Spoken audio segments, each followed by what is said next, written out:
So I was a director, for the East Coast. So I had to merge the East Coast organizations.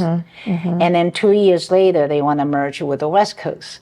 So now I had employees on both sides, coasts. right? Both coasts. And they all competing against each other because when you start to merge, then you're going to lose people. You lay off people. Right? So you have to decide who stays and who goes.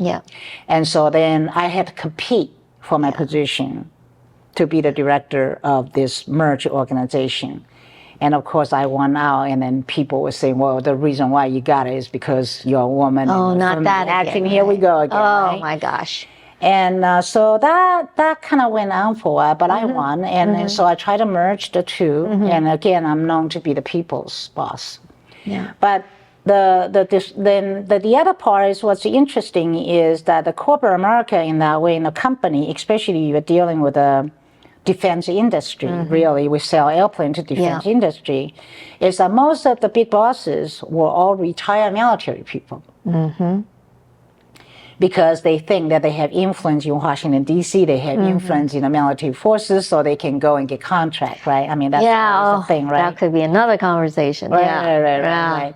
And so as a result of it, I had bosses that were retired 3-stars, and of course, what they try to do is they try to get rid of all their civilian employees and trying to bring in their military people that used to work for them. And I had that case.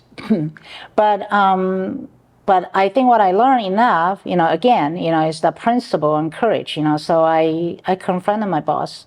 I said, I'm sorry, I understand, and I worked with the military for many years. I was in the military for 16 years, and I understand that. But you gotta understand, this is a civilian company. You can't fire me and displace me because I'm a civilian. Because we have laws, we have rules, and of course you could right. Could hear a pin drop, I think. And then the thing is then what happened? Well, then he said, okay, then you're still gonna continue to manage from the East Coast, and I'm gonna have the West Coast. So the guy came in, and we were trying to develop a relationship. But then later on, I found out that he was making $20,000 more than I do every year, and his bonus system was 2 points higher than me. Right? So then I didn't know anything about that for a year. So my good friend in HR told me, I go, what do? I didn't sue the company. I did not sue the company. But I was smart enough to hire the best labor lawyer in the country on retainer fee.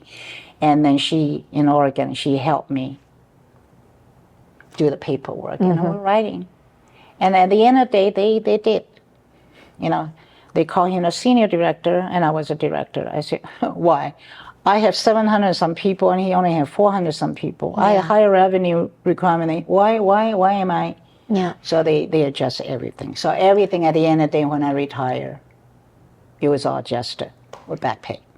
Because we're still dealing with that. I mean, with women's issues and the equality of pay or discrimination and things like that. I mean, and this was what, in 1980s now or 1990s? This will be, it will be 2000. Oh, okay, so not that long ago, but it was 23 years ago. We're still, dealing with those issues. But it was really interesting to me is that you really actually stood up and you had your say, because it seemed like before you wouldn't have had the confidence or the ability to be able to do that. What? Well, it's that feeling of the Buddha's teaching, the feeling of injustice. Right? Yeah. It's the injustice. Right or wrong, you gotta have right or wrong. It's the feeling of injustice, It cost me my vice presidency, But I think I was very happy that I did that. And it really encouraged me. And I did a lot of coaching, mentoring. I mentor a lot of female engineers, young engineers. And I provide opportunity for them to promote it. And I coach college students. I go to campuses and talk and conferences to talk to women.